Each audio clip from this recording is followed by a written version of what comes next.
Está con nosotros Guadalupe Tagliaferri, ella senadora nacional electa por la ciudad de Buenos Aires, ex ministra de Desarrollo Humano y Hábitat de la ciudad. Guadalupe, ¿cómo estás? Un gusto saludarte. Hola, buenos días, Agustina y toda la audiencia. Gracias por este contacto. Bueno, ¿cuál es tu mirada, ¿no?, de lo que ocurrió el jueves en el Senado? Como senadora me imagino que tendrás una mirada, pero la verdad que lo que vimos, sobre todo lo que vimos después, ¿no?, con estas discusiones muy fuertes entre el presidente, la vicepresidenta, y una discusión también incluso entre los distintos espacios políticos respecto a la legalidad o la validez de la sesión, que despertaron una polémica muy grande. ¿Qué estás viendo vos? La verdad que la sesión fue válida, es simple, el reglamento del Senado, digo, que no es muy complejo, establece que los senadores a principio de año nos juntamos y fijamos nuestra forma de qué días vamos a sesionar, en qué horario. Y los días que vamos a sesionar son los jueves a las 14 horas, y el jueves a las 14 horas se juntaron muchos senadores, o sea, más que lo que necesario, más que el quórum, ¿no?, que el famoso quórum. Claro. Y una vez que, si le ponemos un poco de esto ya estaba previsto, esta sesión, en lo que era en esa sesión preparatoria de principio de año, ustedes ya tenían fijada esta sesión. Exactamente, está todos los jueves a las 14 horas. Bueno, si se juntan los senadores, se debate, y si no se juntan, no se debate. Claro. Es en una ordinaria. Después están las especiales, que hay que convocarlas, pedirlas, pero digo, esto es simple. Pero después pongámosle un poco de sentido común de lo que dice nuestra Constitución o el sistema democrático. Si vos tenés más de 40 senadores que se sientan en sus bancas a trabajar de senadores, a debatir temas que tienen que ver con el Senado, claramente hay una mayoría. Una mayoría que dice queremos hablar de estos temas. Y estos temas además son temas relevantes para la Argentina, para la ciudadanía, que cada uno puede tener posturas distintas. El problema es que el gobierno, frente a una situación adversa que tuvo en el Congreso, no dice, bueno, voy a vetarla y nada más, que está dentro de sus competencias, que lo puede hacer. Sí. Lo que dice es ilegítimo lo que hacen los gobernadores. Los gobernadores ahora son todos unos mandriles, cuando hace un mes muchos eran personas de bien. Los diputados y los senadores ahora somos todos una basura, cuando hay muchos que acompañaron.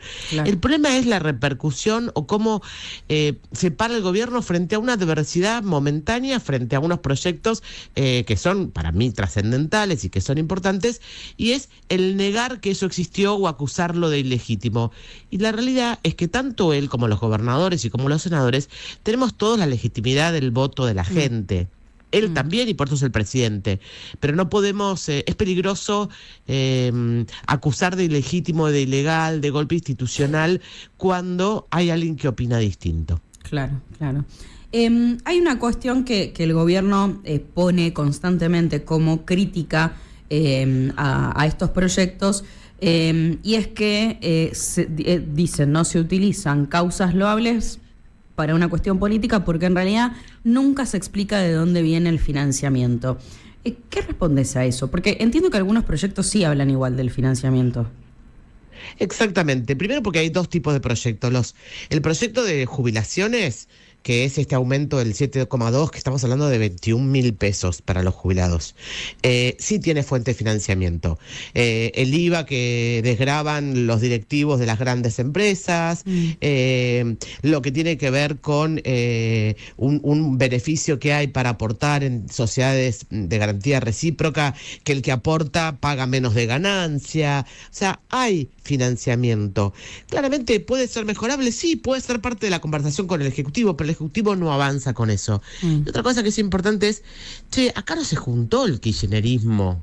Esto no es el kirchnerismo, esto es un montón de otros senadores. Vos pensás que 55 senadores acompañamos en la recomposición del 7,2 a los jubilados, 55 de 72.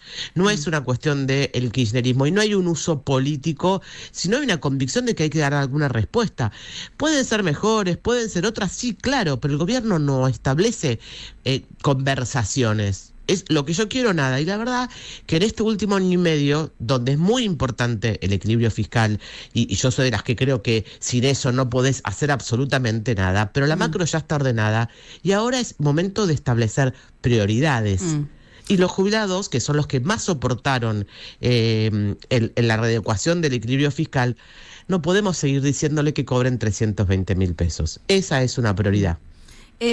A ver, yo tal vez me equivoco porque no soy economista, tampoco soy senadora ni nada, pero me pregunto, como cuestión de fondo, ¿cuánto es realmente el problema de fondo el hecho de que la Argentina hace 2 años no tiene un presupuesto? Porque digo, estas cuestiones no se podrían charlar con mayor profundidad en un debate civilizado entre diputados y senadores y obviamente en diálogo con el Poder Ejecutivo en un presupuesto, porque después, a ver, yo entiendo que obviamente el gobierno dice, nosotros tenemos que sostener el equilibrio fiscal, etcétera, nos meten proyectos por la ventana, entiendo esa preocupación. ¿Esto no se puede trabajar entonces en lo que es el famoso debate por la ley de leyes? Obviamente, pero vos tenés un gobierno que el año pasado, como el presupuesto no salía exactamente como ellos querían, lo retiraron. Este es el tema. Y después los otros proyectos que tienen que ir a diputados, que es importante, que son los de los gobernadores, como se conocen en los medios. Uno de ellos es que las provincias recauden, o sea, que les llegue un impuesto que sigue existiendo en el combustible líquido, de un fondo fiduciario que se pueden eliminar, porque yo estoy a favor de que se eliminen, pero que hace 1 año y medio el gobierno sigue cobrando a todos los argentinos, tanto cuando cargan la nafta o cuando hay logística, el colectivo, todo lo que tenga que ver con combustible líquido, que está destinado pura y exclusivamente a el mantenimiento de las rutas nacionales. Un gobierno que dijo que no iba a hacer rutas nacionales, y está en su derecho porque lo dijo en campaña y lo sigue diciendo, más allá de que yo no lo comparta, pero lo ha dicho, pero sigue recaudando el impuesto. Entonces, ¿qué dicen los gobernadores? Y eso es lo que acompañamos los senadores. Ok, vos cobras este impuesto, decidiste que no vas a hacer obra pública, que no vas a mantener las rutas, pero esto lo pagan todos los argentinos. Lo que te pedimos es esa parte, una parte venga a las arcas de las provincias para que hagamos esas obras y otra parte queda en la nación. Ni siquiera es un nuevo impuesto y ni siquiera es aumento del plan platita ni emisión, no es un PBI que no existe. Claro. Lo que pasa es que vos no podés tener un equilibrio fiscal solamente en la cuenta corriente de Balcarce y Cuenta a costa de todas las provincias. Eso entonces no es un equilibrio fiscal sólido. Y después lo que tenés que hacer en la Argentina es empezar a producir para poder exportar. Es decir, tenemos el equilibrio fiscal, tenemos la macro, hay que establecer prioridades y hay que ver qué plan de desarrollo tenemos para que la Argentina despegue, porque si no, no te va a alcanzar. ¿Qué mirada tenés respecto a este cruce, ¿no?, que hubo entre todo el Poder Ejecutivo, salvo Victoria Villarruel, respecto a cómo se dio el inicio de la sesión? ¿Había otra manera de que iniciara la sesión? Porque obviamente desde el otro lado lo que le dicen es, no, le diste todo el poder a José Mayans, etcétera. Vos que estuviste ahí, ¿había otra manera de iniciar la sesión? La sesión se inició, de hecho Villarruel llegó unos segundos después de haber cantado el himno. El Poder Ejecutivo tiene, el binomio, por eso la vicepresidenta, lo que tiene es la competencia de, si querés, administrar un poco la conversación, ocuparse de la administración del Senado, pero no tiene potestad para decirle a las provincias, que somos los senadores, que nos callemos la boca. El Poder Ejecutivo no puede hacer eso, claro. Es división de poderes. Ahora, sí lamento enormemente, y me parece muy triste esta situación. Una situación que la Argentina y los argentinos ya estamos acostumbrados. La gestión anterior también se mandaban. Ahora, eso inició en ese momento, con lo cual no es única novedad de este gobierno, es un clima de conversación política que el kirchnerismo también nos vino acostumbrando durante los últimos años, pero que hoy toma como todo, ¿no? Un revuelo, la grieta no existía, no empezó este gobierno, tenía antes, pero toma colores que son realmente preocupantes. No obstante eso, yo siento que hay como una especie de provocación permanente para que todos nos enganchemos en esa agenda y la verdad nos distraigamos de los problemas de la gente o del debate o de la reflexión o de la propuesta. Entonces me parece peligroso, me parece triste, me parece que no conduce a nada y que sobre todo no le resuelve la vida a ningún argentino, una discusión entre la vicepresidenta y la presidenta. Y lo que me preocupa es que algunos aliados al gobierno, he escuchado ayer en medios, para resolver este conflicto que tiene coyunturalmente el gobierno, plantean que hay que eliminar la figura del vicepresidente. Me parece como esta cosa de quiero justificar todo para ganar las discusiones, sí, es lo que me llama un poco la atención y me parece que no hay que dejar pasar. Totalmente.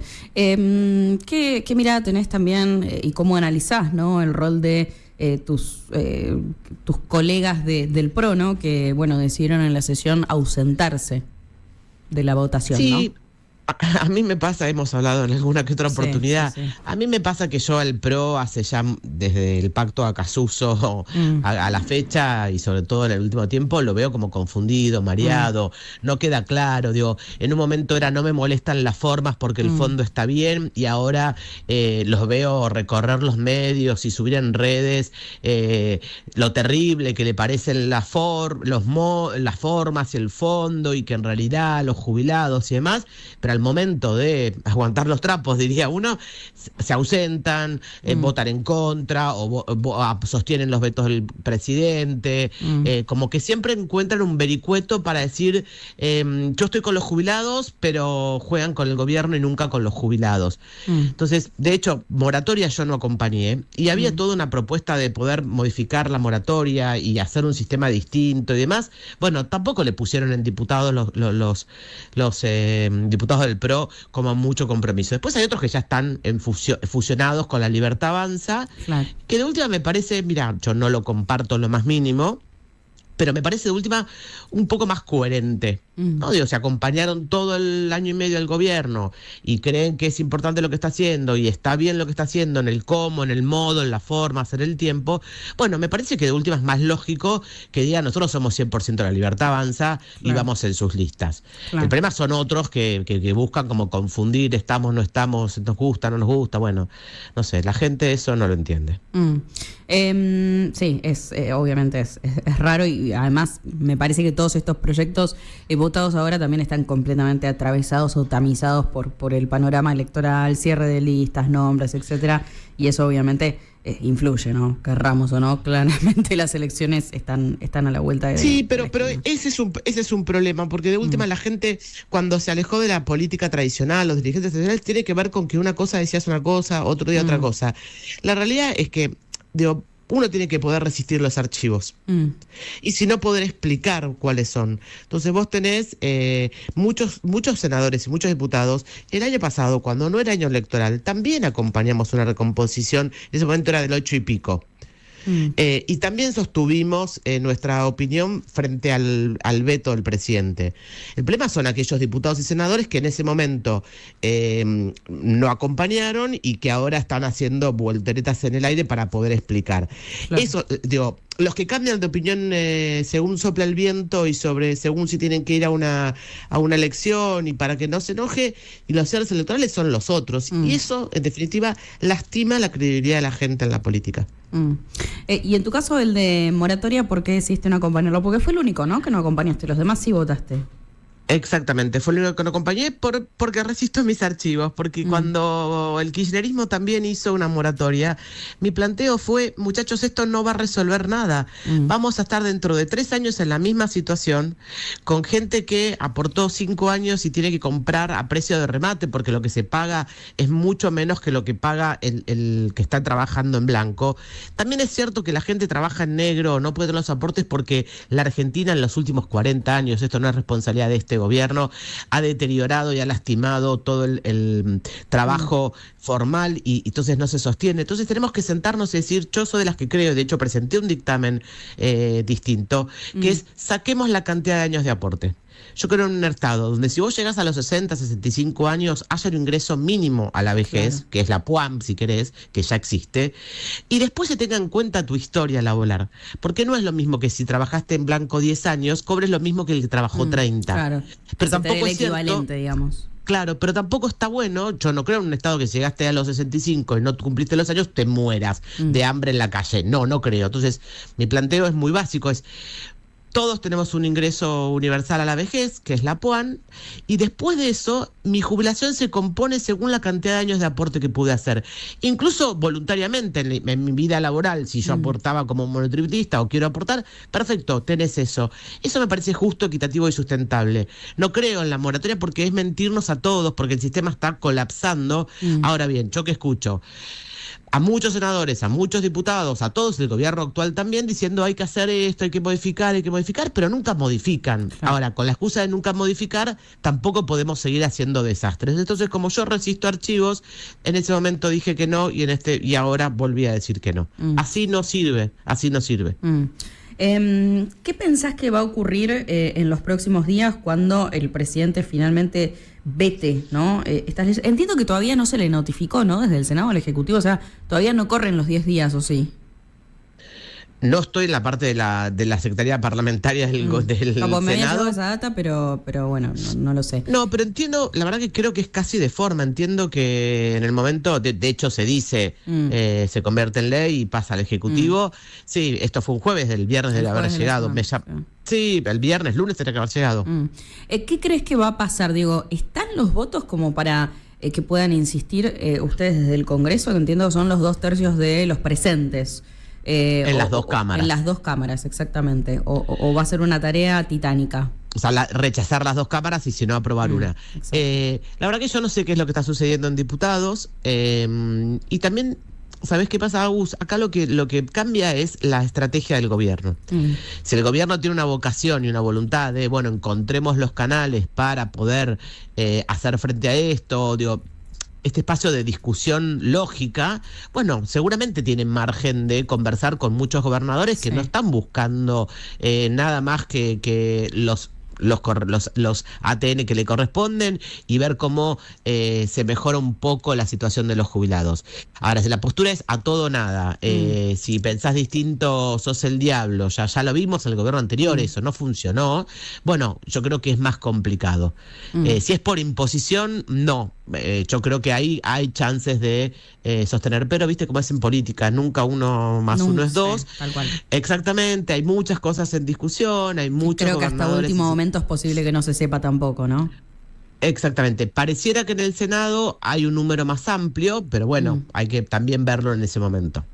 Seguro, bueno, lo vamos a seguir muy de cerca. Entiendo que igual los proyectos que ustedes le dieron media sanción, como hasta dentro de un mes a diputados ni llegarían, ¿no? Porque es receso en el medio. Así que bueno, vamos a estar atentos al tema del veto y la posible judicialización, que ahí no sé qué información tenés vos, pero entiendo que a la justicia mucho no le gusta meterse en cuestiones que son de otro poder, y menos cuando lo que está en discusión de fondo es una cuestión vinculada al reglamento de otro poder.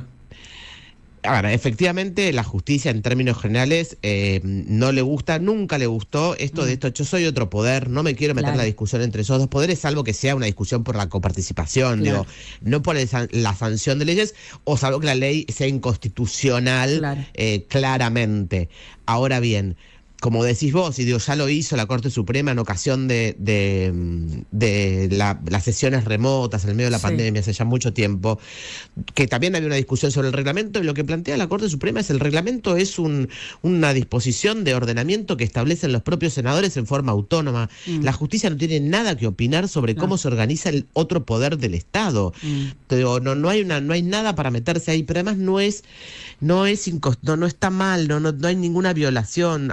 Dios, insisto, sentido común. Si vos tenés 55 senadores que votaron a favor de algo, yo entiendo que puede no gustarte el resultado, pero no podés ir por una vía de lastimar la división de poderes.